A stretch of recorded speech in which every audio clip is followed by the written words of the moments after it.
இதுல வந்த ஒரு நாய் ஒரு பேப்பர் ஒரு பேராகிராஃப் ஒன்றை இங்கிலீஷ்ல கொடுத்துட்டு வாசிக்க சொல்லுவா. கிளிநொச்சியில் இருக்கிற நாய் எல்லாம் மத்திய நாட்டில இருந்து வந்திருக்கிற நாய்.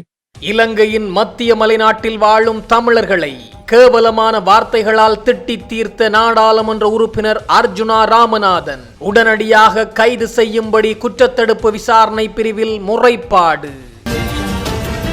திடீரென ஜனாதிபதி அனுரகுமார திசாநாயக்கவுக்கு தொலைபேசியூடாக அழைப்படுத்த இந்திய பிரதமர் நரேந்திர மோடி பல விடயங்கள் பற்றி பேச்சு. அமெரிக்கா ஈரானுக்கிடையில் போரை முடிவுக்கு கொண்டு வரும்படி திடீர் ஒப்பந்தம், நடுநிலைமை வகிக்கும் பாகிஸ்தான். உலக சந்தையில் கச்சா எண்ணெயின் விலை வீழ்ச்சி. இலங்கையில் எரிபொருளின் விலை ஏற்றத்தால் முட்டை மற்றும் கோழி இறைச்சியின் விலைகள் அதிகரிப்பு. அமெரிக்கா மீது ஈரான் தாக்குதல் நடத்தியதா? பற்றி எரியும் அமெரிக்காவின் எண்ணெய் சுத்திகரிப்பு நிலையம். முன்னாள் சுகாதார அமைச்சர் ஹெகேலி ரம்புக்வல மற்றும் அவருடைய மகன் ரமித் ரம்புக்வலவுக்கு எதிராக பலமாகும் சாட்சியங்கள். மிக விரைவில் சிறைக்கு செல்வார்கள். ஜனாதிபதி அனுரகுமார திசாநாயக்கவுக்கும் இந்திய பிரதமர் நரேந்திர மோடிக்கும் இடையில் தொலைபேசி உரையாடல் ஒன்று இடம்பெற்றுள்ளது. இதன்போது மத்திய கிழக்கில் நிலவும் மாறிவரும் சூழ்நிலைகள் குறித்தும், குறிப்பாக உலகளாவிய எரிசக்தி பாதுகாப்பில் ஏற்பட்டுள்ள பாதிப்புகள் குறித்தும் கலந்துரையாடப்பட்டுள்ளதாக இந்திய பிரதமர் எக்ஸ் தளத்தில் தெரிவித்துள்ளார். இந்தியா தொடக்கம் இலங்கை இடையிலான எரிசக்தி ஒத்துழைப்பை வலுப்படுத்துவதற்கும் பிராந்திய பாதுகாப்பை மேம்படுத்துவதற்கும் முன்னெடுக்கப்படும் முக்கிய திட்டங்களின் முன்னேற்றம் குறித்து ஆராய்ந்துள்ளதாகவும் அவர் குறிப்பிட்டுள்ளார். நெருங்கிய மற்றும் நம்பிக்கைக்குரிய பங்காளிகள் என்ற ரீதியில் பொதுவான சவால்களை எதிர்கொள்வதில் ஒன்றிணைந்து நெருக்கமாக செயற்படுவதற்கான எமது உறுதிப்பாட்டை நாம் மீண்டும் உறுதிப்படுத்தியதாகவும் அவர் சுட்டிக்காட்டியுள்ளார். இதுல வந்த ஒரு நாய் ஒரு பேப்பர் ஒரு பேராகிராஃப் ஒன்றை இங்கிலீஷ்ல கொடுத்துட்டு வாசிக்க சொல்லுவா. கிளிநொச்சியில் இருக்கிற நாய் எல்லாம் மத்திய நாட்டில இருந்து வந்திருக்கிற நாய்.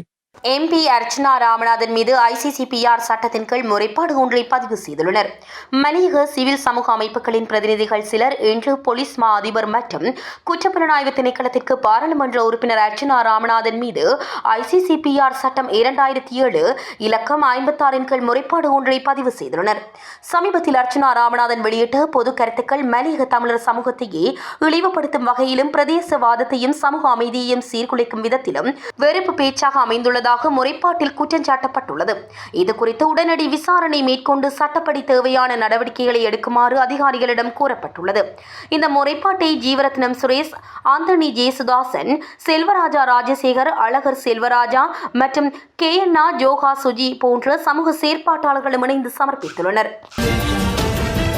முன்னாள் சுகாதார அமைச்சர் கெஹலிய ரங்புக்வெலவின் மகனும் அவரது முன்னாள் தனிப்பட்ட செயலாளருமான ரமித் ரங்புக்வெலவுக்கு எதிராக தாக்கல் செய்யப்பட்டுள்ள 276 மில்லியன் ரூபாய் சொத்து குவிப்பு வழக்கில் இன்று ரமித் ரங்புக்வெலவுக்கு எதிராக சாட்சியங்கள் பதிவு செய்யப்பட்டன. மேற்படி வழக்கு இன்று கொழும்பு மேல் நீதிமன்றில் நீதிபதி ரஷாந்த குடவில முன்னிலையில் விசாரணைக்கு எடுத்துக் கொள்ளப்பட்டது. முறையற்ற விதத்தில் ஈட்டப்பட்ட சொத்துக்கள் மற்றும் பணத்தை வைத்திருந்தமை தொடர்பில் ரமித் ரங்புக்வெலவுக்கு எதிராக குற்றம் சாட்டப்பட்டு லஞ்ச ஊழல் விசாரணை ஆணைக்குழுவினால் இந்த வழக்கு தாக்கல் செய்யப்பட்டுள்ளது. அதற்கமைய இன்றைய தினம் வழக்கின் 2வது மற்றும் 3வது சாட்சியாளர்களின் சாட்சியங்கள் பதிவு செய்யப்பட்டன. இதன்போது கொள்ளுப்பிட்டியில் உள்ள கேபிட்டல் டவர் சொகுசு வீடமைப்பு தொகுதியில் தலா 65 மில்லியன் ரூபாய் பெறுமதியான 2 வீடுகளை ரமித் ரங்புக்வெல கொள்வனவு செய்ததாக சாட்சியம் அளிக்கப்பட்டது. இந்த கொடுக்கல் வாங்கலின் போது அரசாங்கத்துக்கு செலுத்த வேண்டிய வரித்தொகையை குறைப்பதற்காக கொள்முதல் பத்திரத்தில் வீட்டின் பெறுமதியை குறைத்து குறிப்பிடுமாறு ரமித் கோரியதாக சாட்சியாளர்கள் நீதிமன்றத்தில் தெரிவித்தனர். வழக்கின் 2வது சாட்சியாளரான மயில் வாகனம் விபுலானந்தன் என்பவர் சாட்சியம் அளிக்கையில், ராஜரட்னம் குமாரசுவாமி என்பவரின் அதிகாரம் பெற்ற முகவராக தான் செயற்பட்டதாகவும், இந்த வீடு தொடர்பான பேச்சுவார்த்தைகள் விஜயராம வீதியில் உள்ள அமைச்சரின் உத்தியோகபூர்வ இல்லத்திலும் நாவலவில் உள்ள ரமித் ரங்புக்வெலவின் வீட்டிலும் நடைபெற்றதாக தெரிவித்தார். இதற்கான பணத்தை வங்கியொன்றில் வைப்பிலிட சென்றபோது போதிய தகவல்கள் இல்லை என வங்கியினால் மறுப்பு தெரிவிக்கப்பட்டதை அடுத்து கேபிட்டல் டவர் மேலாளர் அலுவலகத்தில் வைத்து பணம் கைமாற்றப்பட்டதாகவும் அவர் குறிப்பிட்டார். இந்த வழக்கின் 3வது சாட்சியாளரான தனியார் வங்கி முகாமையாளர் மதனி ஷானிகா சாட்சியம் அளிக்கையில் 65 மில்லியன் ரூபாய் பணத்தை வைப்பிலிட சட்டத்தரணி ஒருவருடன் 4 பேர் வங்கிக்கு வருகை தந்திருந்தனர். எனினும் அந்த பணம் மீட்டப்பட்ட விதம் குறித்த போதிய ஆவணங்களை வழங்க அவர்கள் தவறியதால் வைப்பினை ஏற்க தான் மறுத்துவிட்டதாகவும் நீதிமன்றில் உறுதிப்படுத்தினார்.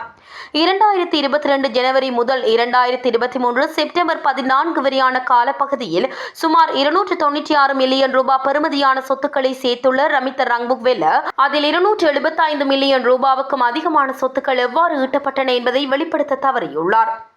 அத்தோடு அமைச்சின் 4 வாகனங்களுக்கு முறையற்ற விதத்தில் எரிபொருள் கொடுப்பனவு பெற்றமை, கொள்ளுப்பட்டி மற்றும் கேகாலையில் சொத்துக்களை வாங்கியமை போன்ற குற்றச்சாட்டுகளும் அவர் மீது சுமத்தப்பட்டுள்ளன.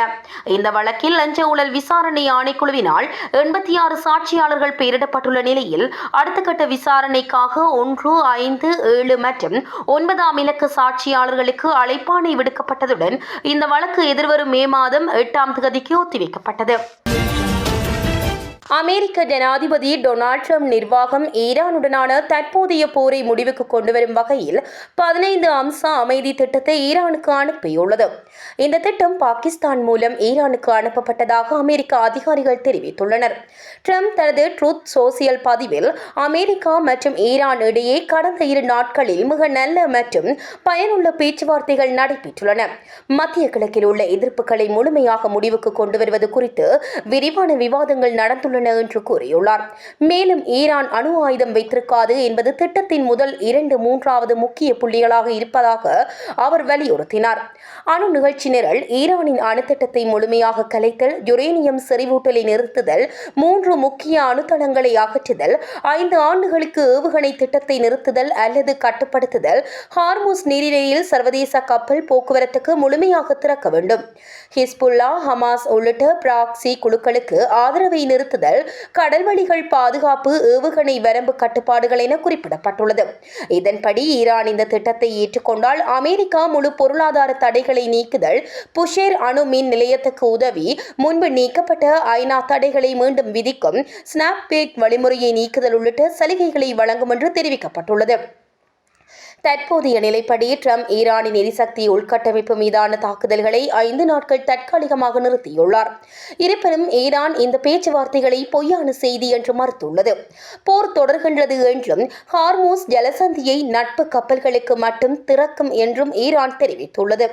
இஸ்ரேல் இந்த திட்டத்தை பற்றி கவலை தெரிவித்துள்ள நிலையில் பேச்சுவார்த்தைகள் மூலம் போர் விரைவில் முடிவுக்கு கொண்டுவரும் என்ற நம்பிக்கையை ட்ரம்ப் வெளிப்படுத்தியுள்ளார். இந்த 15 அம்ச திட்டம் 2025 முன்மொழிய பழைய அணு பேச்சுவார்த்தை கட்டமைப்பின் அடிப்படையில் இருப்பதாக சில தூதர்கள் கூறுகின்றனர்.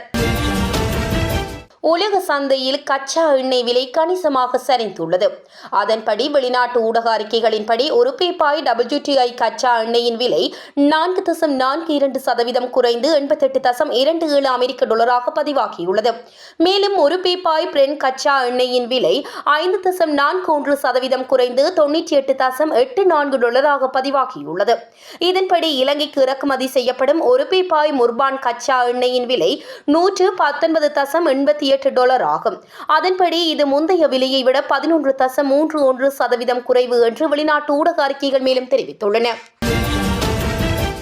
எரிபொருள் விலை உயர்வால் ஒரு முட்டையின் விலை 40 ரூபாவாகவும் தோலுடன் கூடிய 1 கிலோ உரித்த கோழிக்கறியின் விலை 100 ரூபாவாலும் உயர்ந்துள்ளது.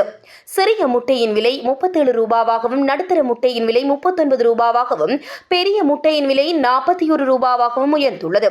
இதன்படி எரிபொருள் விலை உயர்வு மற்றும் எரிவாயு விலை உயர்வு ஆகியவை கோழி வளர்ப்பு நடவடிக்கைகளை கடுமையாக பாதித்துள்ளன என இலங்கை கால்நடை உற்பத்தியாளர்கள் சங்கத்தின் தலைவர் அஜித் எச் குணசேகர தெரிவித்துள்ளார். கோழி பண்ணைகளில் இளம் கோழி குஞ்சுகளை சூடுபடுத்த எரிவாயு பயன்படுத்தப்படுகின்றது. ஆனால் எரிபொருள் விலை உயர்வு கோழி வளர்ப்பு தொழிலை வழக்கத்திற்கு மாறாக பாதித்துள்ளது என்று அவர் கூறியுள்ளார். கோழி பண்ணைகளில் இருந்து தோலுடன் கூடிய கோழி இறைச்சி சந்தைக்கு வெளியிடப்படுகிறது.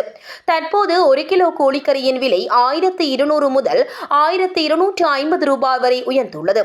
தற்போது தினமும் சுமார் 700 மெட்ரிக் டன் தோலுடன் கூடிய கோழி இறைச்சி சந்தைக்கு வெளியிடப்படுகின்றது. ஒரு மாதத்திற்கான கோழி இறைச்சியின் தேவை 22,000 மெட்ரிக் தொன்கள் ஆகும். டீசல் விலை உயர்வால் கடலுக்கு செல்லும் படகுகளின் எண்ணிக்கை குறைதல், சந்தையில் கிடைக்கும் மீன்களின் அளவு குறைதல், பன்றி இறைச்சி உற்பத்தி குறைதல், 1 கிலோ மாட்டிறைச்சியின் விலை 2800 ரூபாவாக உயர்தல் மற்றும் 1 கிலோ ஆட்டிறைச்சியின் விலை 3500 ரூபாவை தாண்டுதல் போன்ற காரணங்களால் கோழி இறைச்சிக்கான தேவை அதிகரித்துள்ளது என்று அவர் கூறினார். மேலும் தற்போது கோழி இறைச்சி லாபகரமானதாகவே உள்ளது எனவும் அவர் குறிப்பிட்டார். இதுவரை காலம் நிறைவேற்ற அதிகாரம் கொண்ட ஜனாதிபதியின் விசேட பயன்பாட்டுக்காக மாத்திரம் ஒதுக்கப்பட்டிருந்த ஸ்ரீ ஜெயவர்தனபுர பொது வைத்தியசாலையின் விசேட அறை இன்று முதல் பொதுமக்களின் மருத்துவ சிகிச்சை நடவடிக்கைகளுக்காக திறக்கப்பட்டது. ஜனாதிபதி அனுரகுமார திசாநாயக்கவினால் வழங்கப்பட்ட அறிவுறுத்தலுக்கு அமைய சுகாதார அமைச்சு மற்றும் வைத்தியசாலை நிர்வாகம் இணைந்து இந்த தீர்மானத்தை எடுத்துள்ளன.